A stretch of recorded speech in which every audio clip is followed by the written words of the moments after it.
Deklarasi iman dalam lindungan Allah. Orang yang duduk dalam lindungan yang maha tinggi dan bermalam dalam naungan yang maha kuasa akan berkata kepada Tuhan, tempat perlindunganku dan kubu pertahananku, Allahku yang kupercayai. Sungguh, dialah yang akan melepaskan engkau dari jerat penangkap burung, dari penyakit sampar yang busuk. Dengan kapaknya ia akan melindungi engkau. Di bawah sayapnya engkau akan berlindung. Kesetiaannya ialah perisai dan pagar tembok. Engkau tidak usah takut terhadap kedahsyatan malam, terhadap panah yang terbang di waktu siang, terhadap penyakit sampar yang berjalan di dalam gelap, terhadap penyakit menular yang mengamuk di waktu petang. Walau 1.000 orang rebah di sisimu dan 10.000 di sebelah kananmu, tetapi itu tidak akan menimpamu. Engkau hanya menontonnya dengan matamu sendiri dan melihat pembalasan terhadap orang-orang fasik. Sebab Tuhan ialah tempat perlindunganmu, yang maha tinggi telah kau buat tempat perteduhanmu. Malapetaka tidak akan menimpa kamu, dan tulah tidak akan mendekat kepada kemahmu. Sebab malaikat-malaikatnya akan diperintahkannya kepadamu untuk menjaga engkau di segala jalanmu. Mereka akan menatang engkau di atas tangannya, supaya kakimu jangan terantuk kepada batu. Singa dan ular tedung akan kau langkahi, engkau akan menginjak anak singa dan ular naga. Sungguh, hatinya melekat kepadaku, maka aku akan meluputkannya. Aku akan membentenginya sebab ia mengenal namaku. Bila ia berseru kepadaku, aku akan menjawab. Aku akan menyertai dia dalam kesesakan. Aku akan meluputkannya dan memuliakannya. Dengan panjang umur akan kukenyangkan dia, dan akan kuperlihatkan kepadanya keselamatan daripadaku. Amin.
Yesus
Bapa di dalam surga, terima kasih Tuhan buat hari ini Tuhan Yesus. Kalau hari ini Tuhan kami masih dapat memuji dan menyembah-Mu Tuhan. Tuhan kami tahu Tuhan mungkin pandemi ini masih belum berakhir Tuhan Yesus. Tapi kami tahu dan kami percaya Tuhan bahwa Engkau adalah Allah yang sama Tuhan. Allah yang sanggup Tuhan, yang sanggup menolong setiap kami Tuhan melewati segala sesuatu yang terjadi dalam hidup kami Tuhan Yesus. Terima kasih Tuhan kalau hari ini Tuhan Yesus kami bisa berkumpul Tuhan mungkin secara online Tuhan Yesus. Tapi kami percaya Tuhan kuasa-Mu Tuhan sanggup Tuhan untuk menjamah setiap kami Tuhan dimanapun kami berada Tuhan Yesus. Kami tahu Tuhan Engkau Allah yang omnipresence Tuhan. Kami tahu Engkau ada Tuhan di segala musim dalam setiap hidup kami Tuhan Yesus. Dan kami Tuhan, kami percaya Tuhan bahwa Engkau sanggup Tuhan. Engkau sanggup menolong setiap kami Tuhan. Thank you Tuhan Yesus, thank you Tuhan. Tuhan mungkin kami juga berdoa Tuhan buat bangsa dan negara kami Tuhan Yesus. Tuhan Engkau yang tolong Tuhan bangsa ini Tuhan. Engkau yang tolong negara ini Tuhan. Kami percaya Tuhan. Kami percaya dan kami yakin perkenanan-Mu ada Tuhan buat bangsa ini Tuhan. Engkau cinta Tuhan sama Indonesia Tuhan. Engkau sayang Tuhan sama bangsa ini Tuhan Yesus. Dan kuasa-Mu Tuhan, kuasa-Mu jauh lebih besar Tuhan dari apa yang bangsa ini sedang alami Tuhan Yesus. Engkau tolong setiap kami Tuhan. Engkau tolong Tuhan Bapak Presiden, Wakil Presiden dan semua jajaran tertinggi Tuhan di bangsa dan negara ini Tuhan. Biar mereka boleh bekerja Tuhan, biar mereka boleh takut Tuhan akan Engkau Tuhan Yesus. Engkau juga berdoa Tuhan buat, kami juga mau berdoa buat gereja kami Tuhan. Di mana kami beribadah, di mana kami tertanam Tuhan. Engkau juga berkati Tuhan. Mulai dari Paniko Tuhan, wakilnya Tuhan Yesus. Dimanapun mereka berada Engkau sertai mereka Tuhan. Engkau juga berkati buat gembala kami Pak Kiki Tuhan. Engkau juga sertai keluarganya dimanapun dia berada Tuhan. Engkau berkati Tuhan Yesus. Engkau juga berkati buat setiap kami Tuhan. Kami percaya Tuhan apapun yang kami lakukan saat ini Tuhan. Mungkin kami sekolah Tuhan, mungkin kami kuliah Tuhan, kami bekerja Tuhan, apapun yang kami lakukan Tuhan, kami percaya Tuhan bahwa Engkau Tuhan menyertai Tuhan setiap kami Tuhan Yesus. Terima kasih Tuhan, terima kasih Tuhan. Kalau sebentar Tuhan kami ingin mendengarkan firman-Mu Tuhan. Kiranya Engkau yang berkati Tuhan mulut lidah bibir hamba-Mu Tuhan. Biar apa yang beliau sampaikan Tuhan itu boleh tertanam di setiap hati kami Tuhan. Dan menjadi rema buat kami Tuhan Yesus. Terima kasih Bapak, terima kasih Tuhan. Kami siap untuk mendengarkan firman-Mu Tuhan. Hanya di dalam nama Yesus Kristus kami sudah berdoa dan mengucap syukur. Haleluya. Yang percaya sama-sama katakan amin.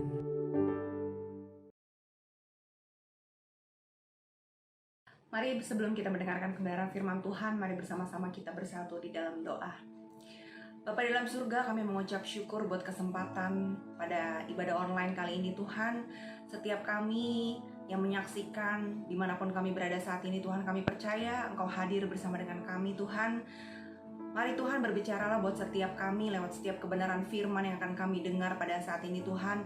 Biarlah kebenaran ini boleh membukakan pikiran kami, hati kami Tuhan. Dan biarlah setiap kami yang mendengarkan kami boleh diubahkan, kami boleh diberkati Tuhan oleh setiap kebenaran firman-Mu Tuhan.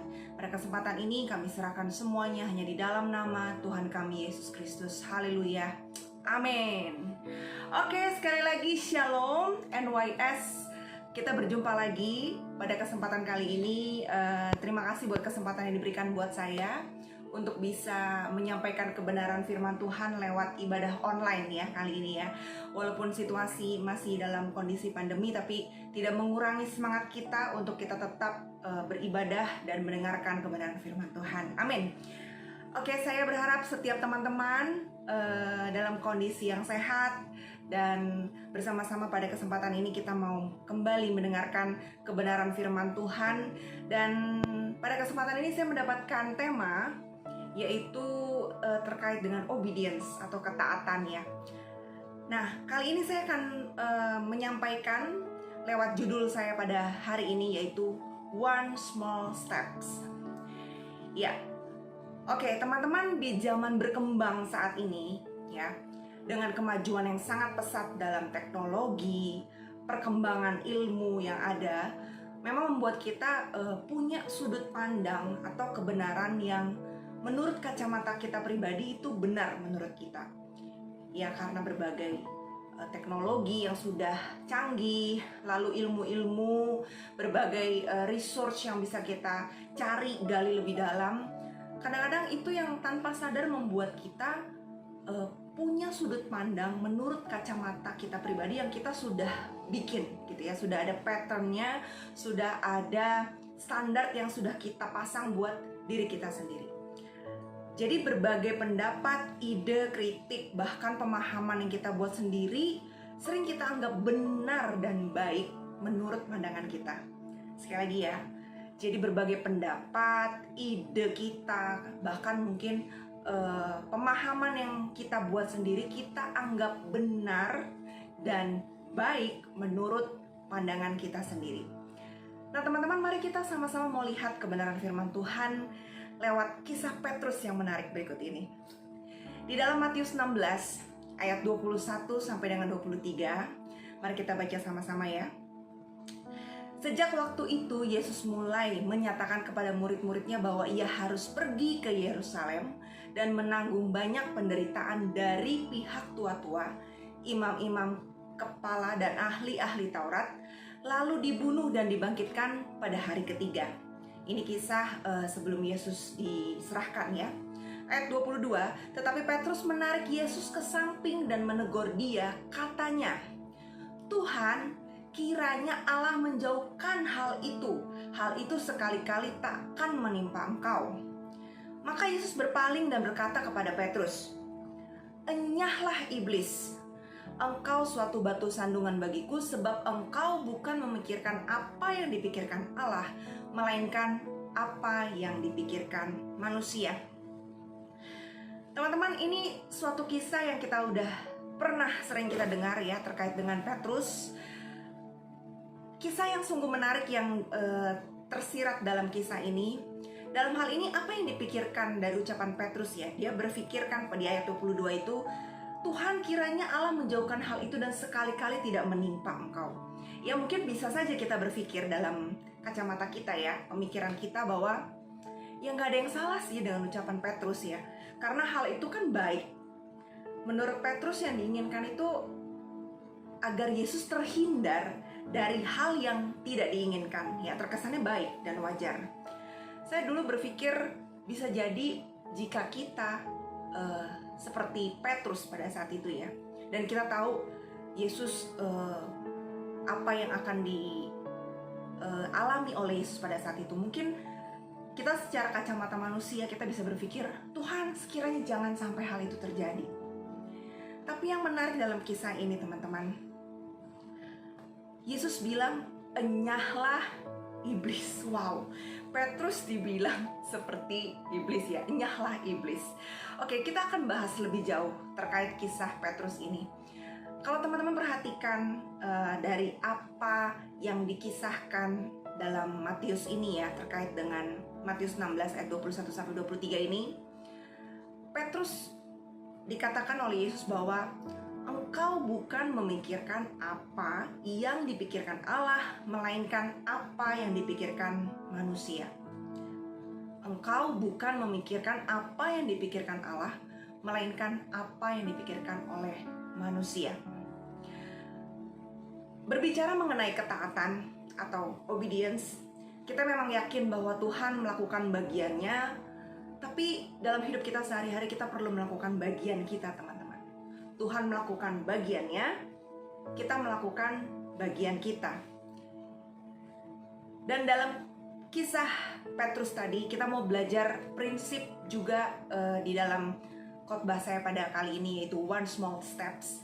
Kita mau sadari beberapa prinsip penting. Ada 2 prinsip yang dapat kita pelajari pada saat ini mengenai ketaatan. Yang pertama, kebenaran Tuhan harus di atas kebenaran kita. Sekali lagi, kebenaran Tuhan harus ada di atas kebenaran kita. Teman-teman, berbicara yang tadi saya sudah singgung sebelumnya bahwa dengan perkembangan teknologi, berbagai sumber buku yang kita baca, pemahaman yang kita dengar, tanpa sadar kita bertumbuh di era zaman saat ini memiliki konsep-konsep berpikir atau perspektif point of view yang menurut kacamata kita sendiri itu benar. Nah, dalam kisah Petrus tadi yang menarik, kita harus lebih teliti dan memaknai ucapan ini ya. Tentu kita ingat waktu Yesus dicobai iblis di padang gurun ya. Di mana si pendakwa si iblis itu ya, dia menggoda Yesus dengan berbagai bentuk strategi untuk melemahkan ketaatan Yesus kepada Bapa pada saat di padang gurun. Nah, termasuk di dalamnya pencobaannya itu yang ditawarkan itu oleh iblis kan sesuatu yang kayaknya diidamkan banyak orang gitu ya. Kalau kita baca yuk sama-sama teman-teman di Matius 4 ayat 8 sampai dengan 10. Ini kisah sewaktu Yesus dicobai oleh iblis di padang gurun. Ayat 8. Dan iblis membawanya pula ke atas gunung yang sangat tinggi dan memperlihatkan kepadanya semua kerajaan dunia dengan kemegahannya dan berkata kepadanya, semua itu akan kuberikan kepadamu jika engkau sujud menyembah aku. Ini kata iblis ya kepada Yesus ketika Yesus dicobai. Ayat 10, maka berkatalah Yesus kepadanya, enyahlah iblis. Nah, ini hal yang sama yang tadi Yesus katakan juga kepada Petrus ya. Jadi Yesus bilang sama iblis, enyahlah iblis, sebab ada tertulis, engkau harus menyembah Tuhan Allahmu dan hanya kepada Dia sajalah engkau berbakti. Nah teman-teman, ini menarik sekali, perhatikan ya. Ketika Yesus dicobai iblis di padang gurun, Yesus mengalahkan godaan iblis itu ya dengan bukti ketaatan dia kepada Bapa. Dan perhatikan ya, iblis bilang, semuanya ini akan jadi milikmu, kata iblis waktu itu kepada Tuhan Yesus, jika engkau mau sujud dan menyembah aku. Nah, banyak orang ambisius ya, udah menyerah nih, biasa dapat pencobaan-pencobaan seperti ini dalam kehidupan kita sehari-hari ya. Dan hidup pada zaman itu, peristiwa di padang gurun itu biasanya orang udah menyerah dengan berbagai pencobaan yang dia alami, yang dia dapatkan ya, tawarkan dari iblis. Tetapi Yesus luar biasanya sekali, Yesus tidak tergoyahkan oleh berbagai godaan iblis yang ditawarkan iblis pada saat di padang gurun itu. Inilah salah satu bukti ketaatan Yesus kepada Bapa. Nah, mari kita tarik konteksnya tadi ke dalam kisah Petrus yang tadi ya. Di dalam Petrus yang tadi, Tuhan Yesus mendengar sesuatu yang ia sudah pernah dengar sebelumnya. Tadi Yesus bilang kepada iblis, enyahlah iblis di Matius 4 ayat 10. Tuhan Yesus mendengar sesuatu yang ia kenali dalam sebagai pencobaan yang sama. Jadi konteksnya dianggap bahwa Petrus waktu itu yang terkesan baik untuk menjauhkan atau menghalangi, mencegah Yesus untuk tidak sampai mengalami peristiwa yang tidak dikehendaki ya. Tapi Yesus bilang, enyahlah iblis. Ini yang menarik, yang saya sampai bertanya-tanya, wow, Yesus luar biasa juga ya. Petrus sampai mengatakan hal itu, Yesus langsung bilang, enyahlah iblis. Kenapa? Karena Tuhan Yesus mendengar hal ini, dia sudah pernah mendengar sebelumnya di pencobaan padang gurun yang tadi yang saya ceritakan ya. Karena di dalam konteks ini sebenarnya Petrus itu sedang berusaha untuk menghalangi Yesus menaati kehendak Bapa.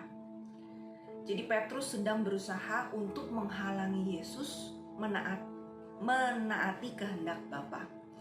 Nah, mungkin Petrus sendiri tidak menyadari ya bahwa ia sedang melakukan hal itu. Ia hanya mungkin tergerak oleh belas kasihan, rasa khawatir akan keselamatan gurunya pada saat itu. Nah, teman-teman, korelasi dalam kehidupan kita sehari-hari. Memang di sini dibutuhkan ketaatan yang penuh ya dalam hidup kita. Jadi konteks taat, obedience dalam hidup kita sehari-hari itu membutuhkan sesuatu hal yang full atau penuh. Jadi Tuhan menginginkan setiap kita anak-anak Tuhan dalam satu kata taat ini, kita harus punya hati, sikap, pemikiran, itu semua dalam bentuk ketaatan yang penuh. Bukan setengah-setengah, bukan seperempat, bukan dikit-dikit deh Tuhan. Kalau saya pas lagi pengen taat, saya taat. Kalau kalau saya lagi mood saya lagi nggak oke, saya lagi nggak kepengen taat, saya nggak usah taat deh Tuhan gitu. Tapi konteks di sini adalah Yesus mau mengajarkan kepada setiap kita bahwa setiap kita harus sepenuhnya taat akan setiap apa yang Tuhan mau kita lakukan, teman-teman. Nah, sering di dalam kehidupan kita, point of view kita berbeda dengan point of view Tuhan. Seperti yang tadi prinsip yang pertama yang kita bahas saat ini. Kadang apa yang dipikirkan Petrus pada saat itu? Dia memikirkan menurut sudut pandang baik menurut manusia. Tetapi lain halnya berbeda jauh dengan apa yang Tuhan pikirkan pada saat itu, teman-teman. Dan ini masalahnya ya, dalam kehidupan kita sehari-hari, di generasi muda saat ini, kita sudah banyak sekali konsep berpikir, perspektif yang kita buat, yang membuat kita terus hidup di dalam point of view diri kita sendiri. Dan ini masalah. Kalau kita terus hidup kekeh, hidup dengan point of view kita, berarti kita menyatakan itu Tuhan salah. Pendapat Tuhan salah, pendapat gue yang benar. Yang gue pikirkan, sudah gue pikirkan matang-matang. Kita sering denger ya kayak gitu ya. Kak atau Om, Tante, saya berpendapat seperti ini, saya tuh sudah memikirkannya panjang dan lebar. Saya sudah merancangkannya dengan sedemikian rupa. Jadi apa yang menurut pikiran saya ini pasti tepat, gitu ya. Jadi dalam hidup kita tanpa sadar, teman-teman, kita sering melakukan hal-hal seperti itu menurut perspektif kita baik, benar. Tapi sayangnya hal inilah belum tentu sesuai dengan kebenaran Tuhan. Makanya kebenaran kita itu tidak boleh lebih tinggi dari kebenaran Tuhan. Ini yang menjadi pergumulan kita setiap hari. Nah, di judul saya One Small Steps ini, di dalam bentuk ketaatan. Ketaatan yang kita lakukan bermulai dari small step yang kita kerjakan. Ya teman-teman, jadi setiap bentuk ketaatan kita dalam hidup kita sehari-hari, apapun yang kita lakukan, teman-teman sekolah, teman-teman kuliah, teman-teman bekerja saat ini, teman-teman bekerja secara profesional, berusaha, apapun yang kita kerjakan, bentuk ketaatan kita selalu dimulai dari small step. Jadi berbagai step-step yang kita lakukan, yang kita kerjakan. Dan satu kata yang harus kita ingat, yaitu ketaatan yang kita lakukan adalah tujuannya hanya untuk kemuliaan nama Tuhan, bukan untuk kesenangan kita, kemuliaan kita, pendapat kita, kebenaran kita. Nah, prinsip ini luar biasa sekali, teman-teman. Saya mau cerita salah satu bentuk one small step ya dalam hidup saya yang saya alamin terkait dengan ketaatan ini. Jadi waktu awal-awal pernikahan saya sama suami, sama Ko Andre waktu itu, kita lagi bergumul, kita lagi berdoa. Maksudnya waktu itu kita masih dalam proses perjuangan ya, perjuangan yang lumayan berat boleh dibilang di awal-awal pernikahan.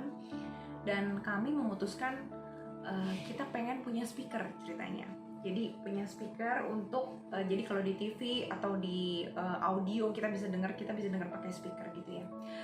Nah teman-teman, akhirnya saya dan suami pada saat itu memutuskan, ya udah kita mau beli speaker tapi kita tabung ya gitu. Jadi kita nabung, kita kumpulkan uang untuk membeli speaker yang kita inginkan itu. Dan memang kita harus menabung secara rutin. Jadi seberapapun yang kita punya uang saat itu kita sisihkan untuk kita, jadi ada pos sendiri untuk pos ini memang kita sudah rencanakan planning buat beli speaker nih, ceritanya seperti itu. Lalu teman-teman, singkat cerita, suatu kali ada salah satu teman kita atau teman dalam komunitas kita juga ya datang ke rumah. Dia cerita berbagai pergumulan yang dia hadapin saat itu, kondisi berat yang dia sedang alami gitu ya. Lalu ini betul-betul yang kita alamin, dan salah satu bentuk yang bergejolak juga gitu ya, maksudnya dalam kehidupan kita sehari-hari juga. Teman-teman tahu ternyata pada saat itu lewat Ko Andre, dan saya juga mendengar kisah si orang ini yang datang gitu ya, maksudnya dengan suami saya.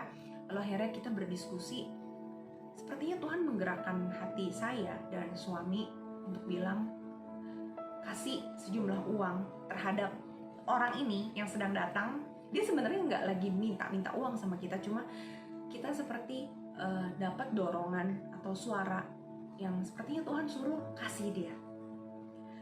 Kasih jumlahnya sejumlah uang yang sedang kita kumpulkan buat beli speaker itu, teman-teman.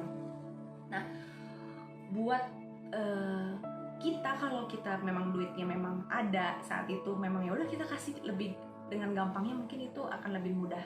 Tetapi proses pada waktu momen itu adalah momen yang dimana antara logika berpikir dengan kenyataan dan suara hati dan suara Tuhan berbicara buat setiap kita itu sungguh-sungguh bergejolak sekali pada saat itu. Akhirnya singkat cerita kami mendapatkan confirm gitu ya, maksudnya kita sepakat, ya udah kita ambillah jadi dana dari speaker itu yang sudah kita kumpulkan itu cukup lama ya. Kita maksudnya spesial, kita nggak kutak-atik itu dana memang untuk beli speaker yang memang kita pengen kita punya. Tetapi ada satu kesempatan momen di mana Tuhan suruh kita kasih sama satu orang ini. Wow, buat saya di kondisi saat itu nggak mudah, teman-teman. Karena uang yang dikumpulkan itu juga bukan dalam waktu 1-2 hari, itu sudah dikumpulkan cukup lama gitu. Singkat cerita akhirnya kita memutuskan, oke, kita sepakat kita mau taat. Ya, kita taat aja, Tuhan suruh kasih. Walaupun kayaknya sebenarnya sih nggak dikasih juga, dia juga nggak kenapa-napa sih gitu, tapi sepertinya Tuhan tetap suruh untuk keluarkan uang itu dan kasih sama dia.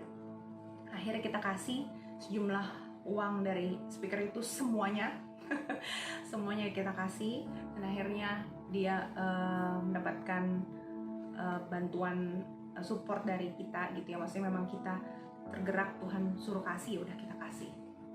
Singkat cerita teman-teman, ya udah kita nggak terlalu yang gimana ya, walaupun merasa ada rasa nyes-nyesnya juga gitu, karena suatu perjuangan yang sudah kita kumpulkan lama, tapi akhirnya kita harus kasih juga sama orang lain. Lalu ajaibnya ya, ajaib ini salah satu bukti yang pernah saya alami juga dalam proses ketaatan gitu ya, mendengar suara Tuhan, Tuhan suruh kasih, kita kasih. Akhirnya di hari ulang tahun suami saya waktu itu, tiba-tiba dia dapat sebuah kado, dan orang ini pun seperti setahu saya nggak pernah tahu kalau kita tuh lagi butuh speaker. Tapi mujizatnya adalah kadonya dibuka dan ternyata itu speaker bener-bener adalah speaker yang kita lagi cari dan kita butuhkan. Bahkan setahu saya kalau nggak salah malah isinya lebih bagus dari target yang kita mau beli gitu.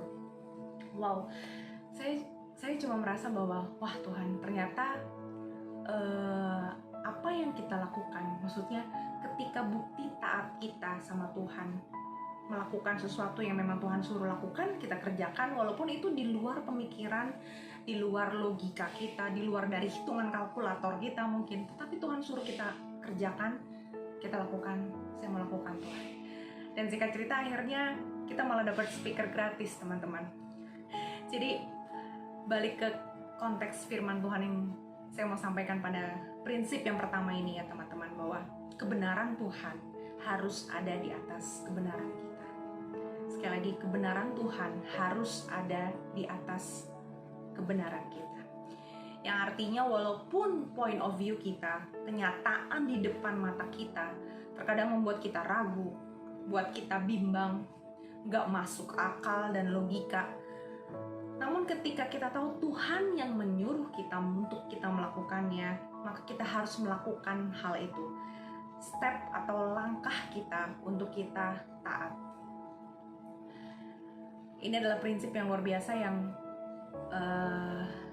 kita bisa praktekkan dalam hidup kita sehari-hari, teman-teman. Dalam one small steps ini, itu adalah langkah demi langkah. Jadi untuk menuju ketaatan sesuatu hal yang besar, itu dimulai dari sesuatu hal langkah-langkah kita yang kita mau ikutin bersama Tuhan dari langkah-langkah kecil. Seperti yang tadi saya cerita, Tuhan suruh kasih, kasih. Tuhan suruh maju, kita maju. Walaupun secara akal manusia sepertinya kayaknya di atas kertas tuh lebih banyak alasan-alasan atau mungkin dalih-dalih ya dari dalam hidup kita. Tuhan, kan saya lagi butuh ini.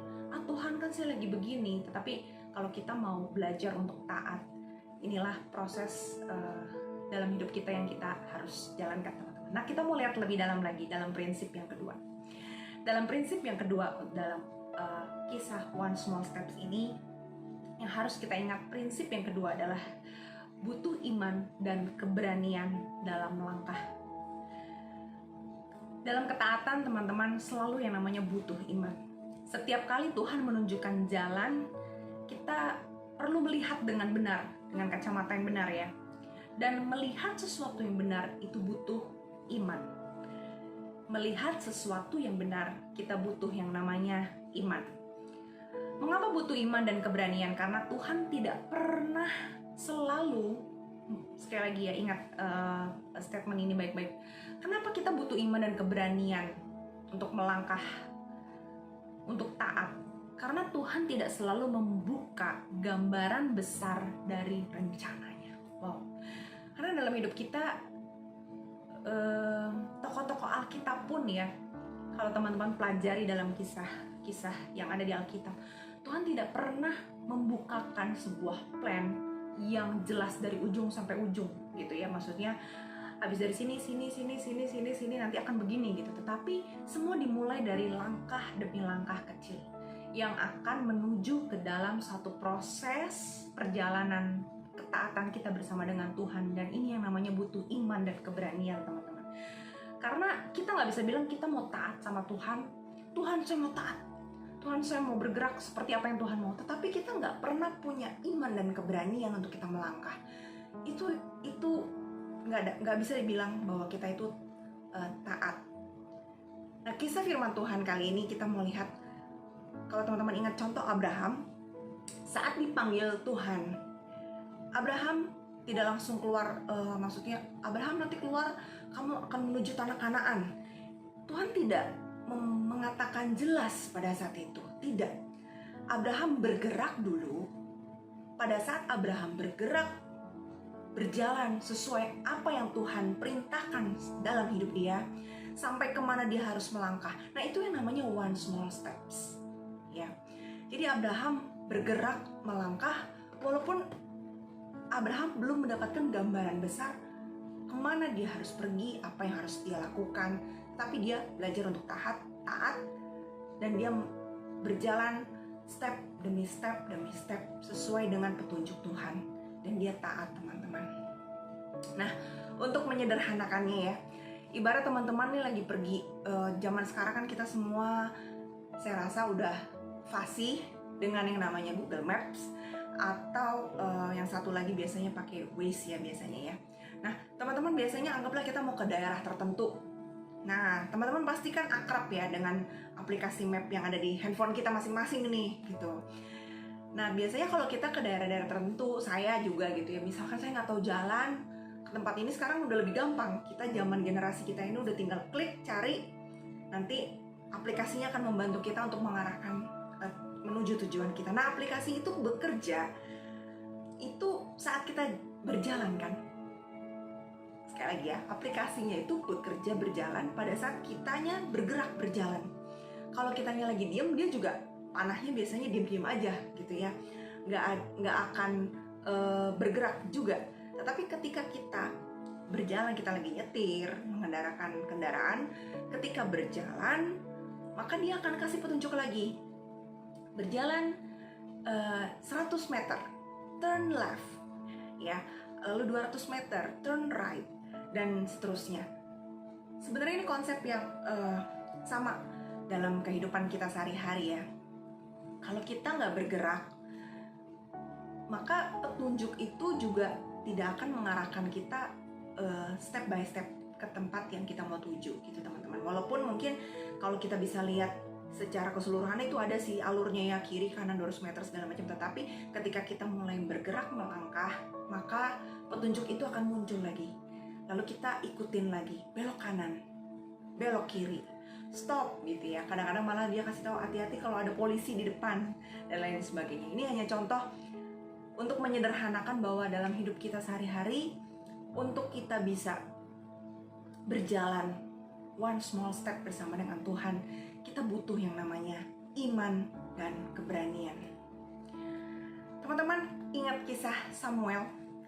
Samuel adalah seorang nabi besar yang ternama di Israel ya. Dan Samuel juga mengalami hal yang sama. Jadi waktu itu Samuel diutus oleh Tuhan untuk pergi ke rumah Isai waktu itu ya. Nanti teman-teman bisa baca kisahnya di perjanjian lama ini ya. Ke rumah Isai, kata Tuhan, untuk mengurapi raja baru di sana. Nah pada saat itu Tuhan nggak beritahu loh kepada Samuel kaliber Samuel loh. Samuel itu adalah seorang tokoh yang luar biasa sekali ya, ternama pada saat itu. Tetapi dengan Samuel pun Tuhan tidak ngasih tahu langsung, Samuel nanti kamu akan pergi ke rumah Isai, urapi raja yang baru yang namanya Daud. Waktu itu Tuhan tidak memberikan sespesifik atau detail itu. Jadi sampai di sana Samuel datang gitu, mungkin dia lihat putra pertama Isai, dia pikir yang ini nih calon rajanya. Ternyata dia salah teman-teman ya. Jadi Samuel pun harus melalui step by step, yang ini ya bukan, yang ini bukan, sampai dia menanyakan apakah ini sudah semua anak-anakmu gitu ya. Sampai Samuel melalui langkah demi langkah sampai Tuhan kasih tahu sama Samuel bahwa Daudlah yang akan diurapi sebagai seorang raja. Nah teman-teman, sekali lagi butuh iman dan keberanian, karena Tuhan kita tidak selalu membuka gambaran besar rencananya, tapi ada bagian Tuhan dan ada bagian kita.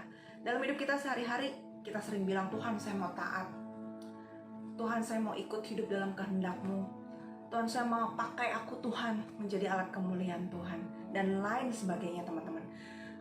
Tetapi di dalam bentuk ketaatan kita butuh yang namanya iman dan keberanian. Kisah-kisah Alkitab di sini menyatakan bahwa baik itu Abraham, tadi kisah dari Samuel, seorang nabi besar itu pun, Tuhan memimpin langkah mereka. Kalau teman-teman perhatikan kisah mereka, setiap langkah demi langkah Tuhan selalu menyertai kehidupan mereka. Walaupun pada saat perjalanan kehidupannya Tuhan tidak bukakan semua 100% di depan mata kita plok gitu ya. Nanti kamu mayor, nanti kamu akan kesini, dan nanti ujungnya akan begini, kamu begini. Dalam hidup kita butuh yang namanya ketaatan. Dalam hidup kita butuh iman dan keberanian untuk kita mau melangkah teman-teman.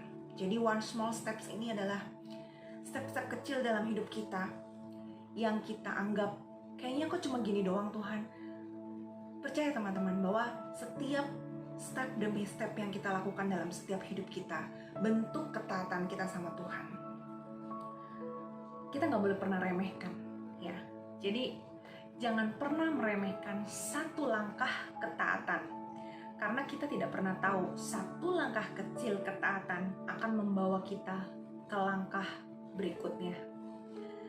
Sekali lagi ya, jangan pernah remehkan satu langkah ketaatan, karena kita tidak pernah tahu satu langkah kecil ketaatan kita akan membawa kita ke langkah-langkah berikutnya yang Tuhan mau kerjakan dalam setiap hidup saya dan hidup teman-teman. Teman-teman, kita mau lihat konteks ini lebih jauh dalam kisah Yesus di Matius 26 ayat 39. Yesus bilang waktu dia disalib, belum lama kita merayakan kematian dan kebangkitan Yesus. Maka ia maju sedikit di Matius 26 ayat 39. Maka ia maju sedikit lalu sujud dan berdoa katanya, "Ya Bapakku, jikalau sekiranya mungkin, biarlah cawan ini lalu daripadaku. Tetapi janganlah seperti yang ku kehendaki, melainkan seperti yang Engkau kehendaki."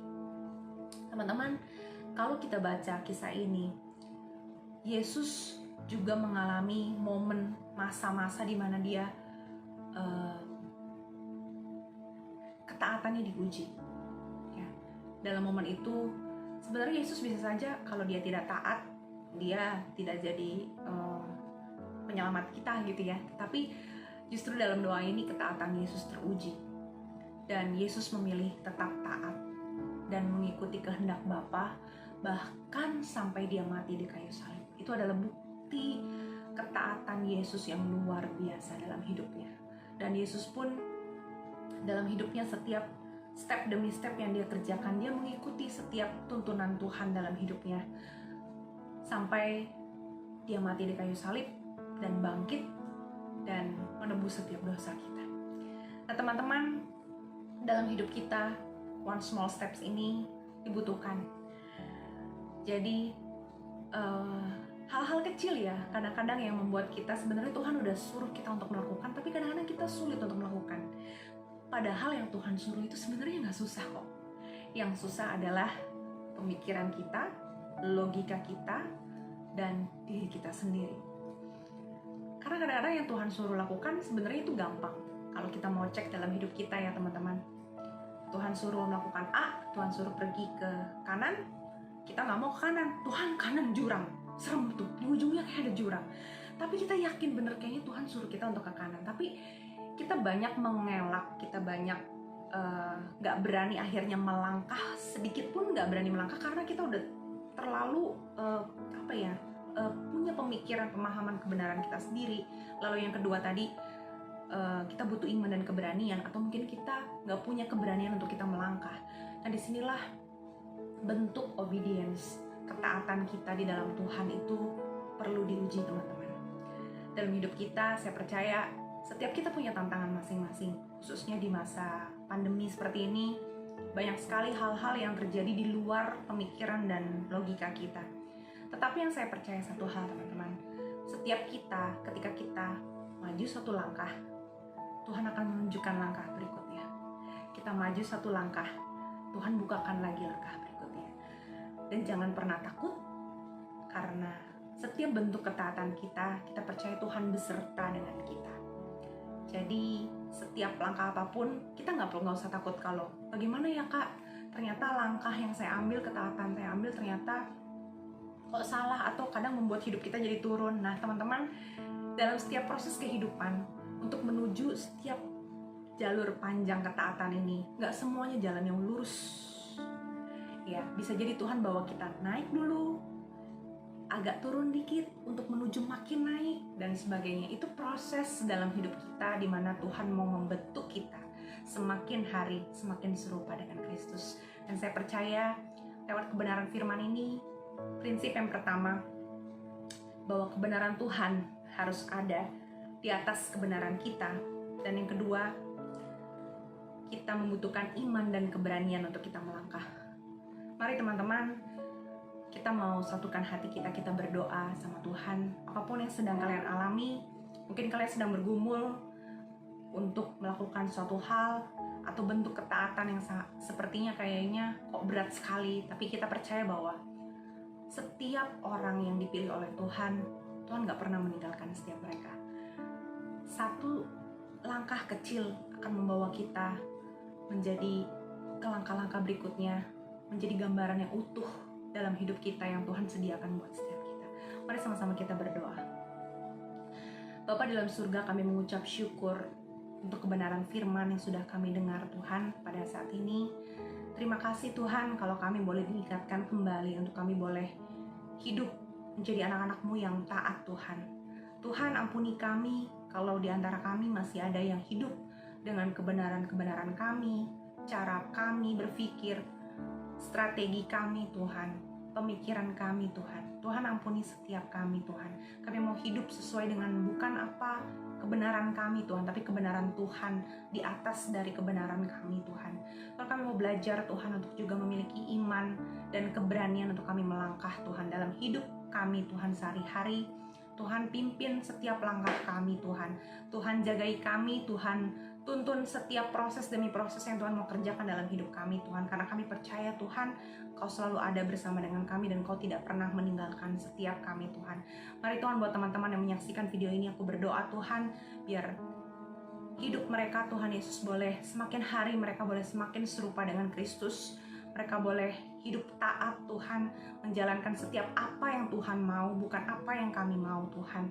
Mari Tuhan berkati firman-Mu pada saat ini, perkataan hamba-Mu terbatas, tapi biarlah Roh Kudus, Kau yang terus menuntun setiap kami, untuk kami belajar menjadi anak-anak-Mu yang taat, dan kami mau setia sampai akhir Tuhan. Terima kasih Tuhan, hanya di dalam nama Tuhan Yesus, kami berdoa dan kami mengucap syukur.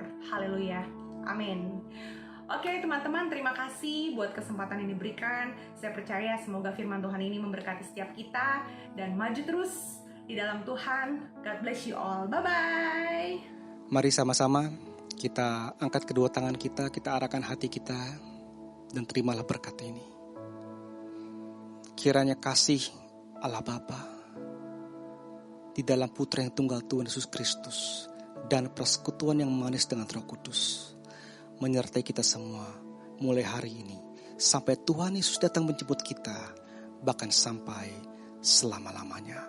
Yang diberkati sama-sama kita katakan amin. Tuhan Yesus memberkati.